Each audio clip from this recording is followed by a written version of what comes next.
Hey friends, last chapter of SUPERFUDGE. Sorry it's taken so long to get through these pages, but it's been insane here.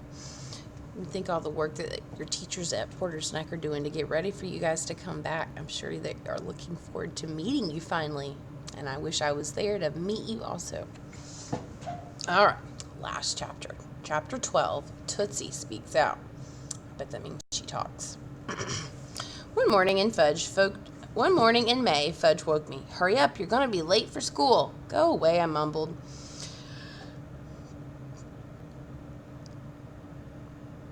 But he pulled off my blanket and shook me. "You're really going to be late for school." I looked at my clock radio. 10 after 8. How come my alarm didn't go off? I wondered as I jumped out of bed. I raced in the bathroom, splashed cold water on my face, and threw some clothes on and headed downstairs. It was quiet in the kitchen. "Where is everyone?" I asked. "Ha ha, it's Saturday. I fooled you, didn't I?" "You little," but he was out the back door and running before I could get my hands on him. I clunked back upstairs and got into bed. I'm going to kill that kid. I'm going to tear him to pieces. I tossed and turned, but it was no use. I couldn't get back to sleep. I heard Tootsie babbling. I got up and I walked down the hall with her to her room. She was sitting up.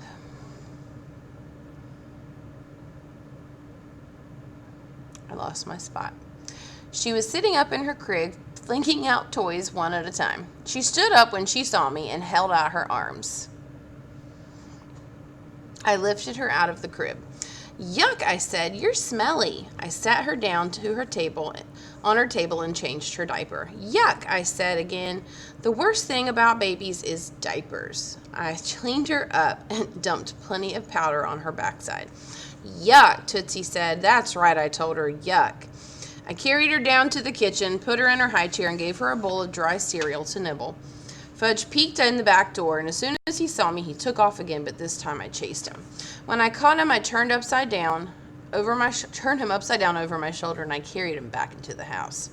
"I'll scream," he said. "You do, and you're dead," I told him. "If you hurt me, I'll tell." "Go ahead and tell." I kicked open the kitchen door. When Tootsie saw Fudge upside down, she clapped her hands and laughed. By then, Fudge's face had turned dark red. Put me down," Fudge cried. "Never." "It was just a joke. Can't you take a joke?" "Some joke," I said. Fudge kicked and hollered. "Put me down." "Say please." "Please." "Please what?" "Please put me down." "Say you'll never wake me up on a Saturday morning again." "I'll never wake you up on a Saturday morning again." "Or a Sunday." "Or a Sunday." "Or a holiday." "Or a holiday. Tell me how sorry you are that you did it today." "I'm sorry." "How sorry?" "Very sorry." "Very, very sorry?" I asked. "Very, very, very, very, very sorry." I stood him up and watched as the blood drained back from his face and his color changed from purple to flesh. "Ha ha, I had my fingers crossed my back the whole time, so none of what I just said is true." He dashed back out the door again. I shook my head. "Yuck," Tootsie said, and then she tossed her bowl of dry cereal on the floor. "How come you're up so early, Peter?" Mom asked. "It's a long story," I said. "Well, it certainly is a beautiful day, no point in wasting it." She poured a cup of milk for Tootsie. "Where's Fudgy?" "He's outside with Turtle." "He's such an early bird." "The early bird catches the worm." Mom nodded and made herself a cup of coffee. I went over to Alex's house. "Let's do something exciting today." "Like what?" "Well, that's the problem. I don't know." "Well, we could dig worms for Mrs. Mulder." "No, it's too early for worms. I told her the fattest ones aren't ready until late summer." "Well then, what?" "Well, we have to think," I said. We sat on the sofa watching stupid Saturday morning cartoons for the next hour. I got an idea in the middle of Spider-Man. "How about a picnic?" I said. "It's the perfect day for a picnic." "Well, where would we have it?" "I don't know." "How about the lake? We could watch the university crew rowing while we have lunch." Can't tell if that's rain or air. "Yeah, that's a good idea. What have you got to eat?" "Well, probably nothing," Alex said. We both went into the kitchen. "My mom shops on Saturday afternoons." He opens the fridge. "I was right," he said, slamming the door. "Nothing." "My father shops on Fridays. Let's go see what we have." My house house, we found cold chicken, tomatoes, rye bread, fresh fruits, and frozen lemonade. Great, let's pack up. I went to work making sandwiches while Alex fixed thermoses of lemonade. Don't forget the salt, Alex said. Right, and the mayonnaise. You can't bring mayonnaise on a picnic. Well, why not? It's too gooey, and besides, it can make you sick.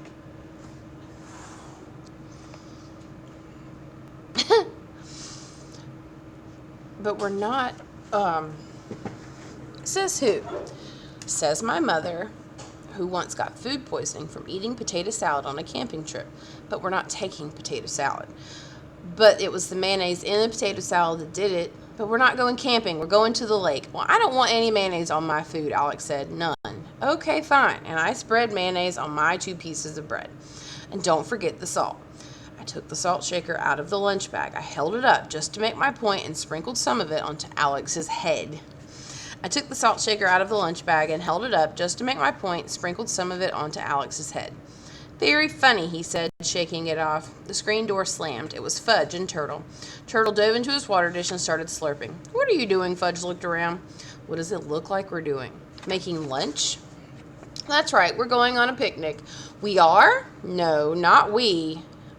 Us, me and Alex. Where are you going? The lake. I'll come too. Oh, no, you won't, I said. Why not? Because you're not invited, that's why. But I like picnics and I like the lake. Oh, too bad. And I said I was sorry, remember? Yeah, and you also told me you had your fingers crossed behind your back, so everything you said was a lie. It was a joke. I didn't really have them crossed. You know what happens to kids who lie, I said. No, what? You'll find out. I shoved him out of the way. He ran back out calling, Mommy, can I go to the lake with PETA? No. Why not? Because it's too far. There's a lot of traffic on that road. Fudge stomped his feet and yelled, well, I want to go to the lake, and I want to go on a picnic too. When he saw us come outside with our lunch bags, he raced towards me and attached himself to my leg. Take me, take me, take me, he begged. Get lost. Call Daniel. Count ladybugs. Do something. Fudge covered his ears with his hands and opened his mouth, and he screamed. He's going to end up with a sore throat, Alex said. Come on, let's get out of here. We hopped on our bikes and coasted down the driveway. Fudge picked up a couple of rocks and hurled them at us, but he missed, and we could still hear him screaming 2 blocks away. Alex had to be home for his piano lesson at 3:30, and by then we had seen enough of the crew rowing and more than enough bugs down by the lake. Mom and Dad were working in the garden when I rode into the driveway, and Tootsie was asleep in a chair. Did you have a nice picnic? It was fun. A lot of ants, but fun. Don't forget to rinse the thermos. I won't. Where's Fudge? I said. I haven't seen him since you left, Dad said. He's probably at Daniel's. He was very angry, I noticed. At 4, the phone rang. I answered. It was Daniel's mother. She asked me to tell Daniel it was time to go home. Well, he's not here, I said. Then where is he? She asked. I don't know. Wait a minute. I put down the phone, went back to the door, and called. It's Mrs. Manheim. She's looking for Daniel. Mom ran into the house, wiping her hands on her jeans. She picked up the phone. Mrs. Manheim, we thought Fudge was at your house. No, not since 11:30 or so. You found what? You don't suppose... Yeah, of course, right away. What is it, Dad asked. He's standing at the door listening. She found Daniel's piggy bank smashed and all the money is gone. So Mom zipped upstairs to Fudge's room. Dad and I followed. Bonjour, Uncle Feather said. Where does he keep that bank Grandma gave him for his birthday? Here it is, and it's empty, I said. Bonjour, stupid. Oh, be quiet, I told him. Be quiet yourself, the bird said. How much do you think he had in here, Mom asked. About $2.50. He was counting it the other night.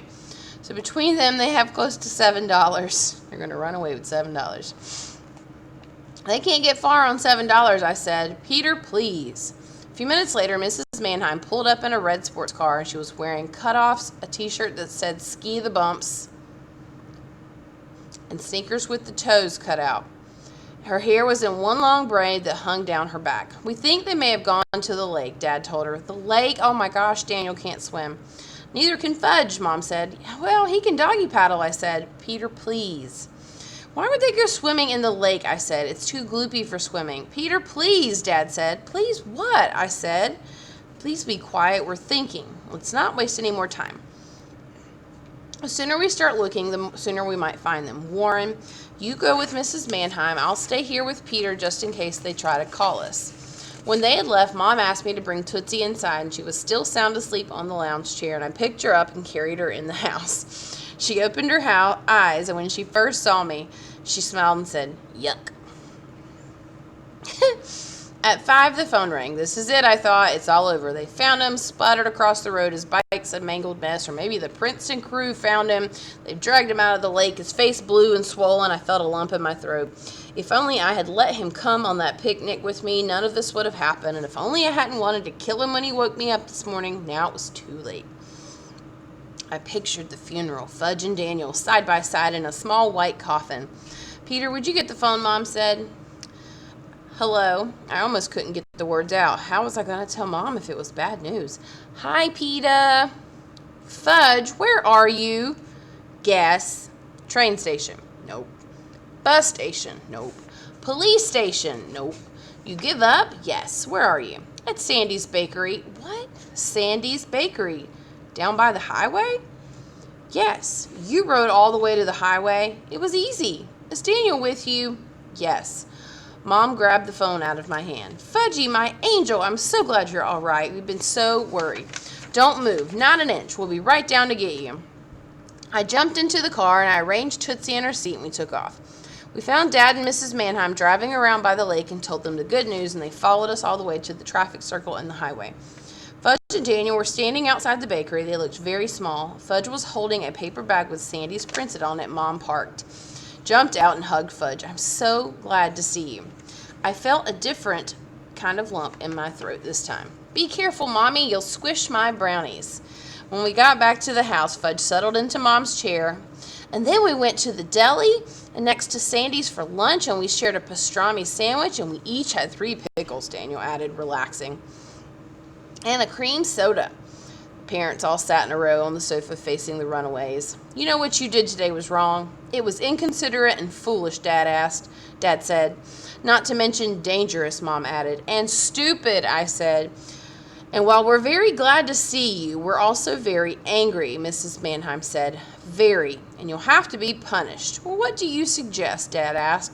"Put us to bed at 8 o'clock tonight," Fudge said. "That doesn't seem appropriate." 7 o'clock, Daniel asked, yawning. "Yes, because you're tired, but that's not a suitable punishment." "Why don't you take away their bicycles for a month?" I suggested, expecting everyone to shout, "Peter, please," and suddenly the room was very quiet. "No!" shouted Fudge. "Not fair," Daniel hollered. Mom, Dad, and Mrs. Mannheim exchanged looks. "Well, I think that makes a lot of sense," Dad finally said. "Well, I think so too," Mrs. Mannheim said. "I agree," Mom said. I couldn't believe it. They had finally taken me seriously. "How will we get to school?" Fudge said. "You'll walk, the way you did before you had bicycles." "But, Mommy, if you love me, it's because I love you, and it's because we all love you and care about you." He stomped his feet and said, "I'm sorry I bought you any brownies." Dad took their bicycles, chained them together, set them on a shelf in the garage. "I hope you both learn that you can't run away every time something happens that you don't like. Running away doesn't solve anything." "Well, we had a good time, so ha-ha," Daniel said. "Had a good lunch," Fudge said, "and we showed you we are old enough to ride to the lake, so there." "Oh, no, you didn't. You showed us you aren't ready for the privilege of riding your bicycle." Fudge and Daniel looked at each other, and this time they both started crying. We ordered pizza for supper, and Daniel stopped crying long enough to remind Mom, "I don't eat anything with peas or onions." "Well, how could I forget?" Mom said. After Daniel and Mrs. Mannheim had gone home, Mom put in her new Mozart record on the stereo. Record. That's how old this book is. Not CD, not Amazon Music, not anything like you do now. A record. Oh, me. I started working on a family picture puzzle. "Peter ran away one time," Fudge said, chewing a piece of puzzle. I took it away from him. I thought about it, but I never went through with it. I found a piece of puzzle and snapped it into place. "And Daddy ran away when he didn't want to work anymore," Fudge said. "What are you talking about?" "Well, that's why we moved to Princeton, isn't it?" "No, of course not. Whatever gave you that idea?" "Oh, I figured it out myself," Fudge said. "Well, that's not true." "Well, then why did we come to Princeton?" Fudge said. "For a change. That's why I want to go to the lake for a change. Speaking of Princeton and changes, Millie and George will be back soon and we have to decide what to do. What do you mean? I said. Well, we either have to find another house here or we have to get ready to move back. You mean we have a choice? I always thought we were living in Princeton for a year and that was it. Tootsie toddled over, reached up and grabbed a handful of sunset pieces and ran away. Hey, come back with those, I said, chasing her across the room. I handed her a rubber mouse and she jumped up, dropped the puzzle pieces. I'm not crazy about the idea of commuting, Dad said, but if the rest of you want to stay in Princeton, I'll do it. Commuting, I asked. Yes, I'm going to go back to work at the agency. No more writing? Not for now. I found out I'm not very good at it. But that doesn't mean I want to be president of the agency, Peter. I know. Well, what about you, Mom? What are you going to do? Well, with Daddy going back to work at the agency, I'd really like to get started on my art history classes at NYU. Well, that's in the city, isn't it? Yes, in Greenwich Village. So you both want to go back to the city, I asked. They touched hands and Mom said, I guess we do. What about you, Peter? What do you think? I don't know. I'm used to it here, but I miss New York. I don't remember New York, Fudge said. Of course you do. No, I don't. Can I ride my bike there? In some places like Central Park. I remember Central Park, Fudge said. And you remember our apartment, I told him. And the elevator and Henry. Oh, that's right. I forgot about the elevator and Henry. Mom and Dad laughed. Well, what about you, Tootsie? Where would you want to live? Princeton or New York? Yuck. Did you hear that? Fudge asked. Yuck, Tootsie said again. Mom and Dad exchanged surprised looks. That's Tootsie's first word. She wants to live in New York, too. New York. I realized that I was the only one who knew what Tootsie had been saying all day. And I wasn't about to tell them that it had nothing to do with the city. Well, that makes it unanimous, Fudge said. What a big word, Mom said. I know a lot of big words, Fudge told her. You'd be surprised how many big words I know. Fudgy, you're just full of surprises. So we're going back, I thought. Back to the Big Apple, back to our apartment, back to Jimmy Fargo and Sheila Tubman and my rock in the park, back to Walking Turtle, and back to the Pooper Scooper. But it's worth it. It's all worth it. I picked up Tootsie and swung her around. I couldn't help laughing, and Tootsie laughed too. To some people, there's no place like New York, and I guess I'm one of them. All right, friends. It's been a lot of fun finishing that story with you guys. I hope you enjoyed it as much as I did. So have a great school year. Hopefully I'll see you again one day. Have a good weekend.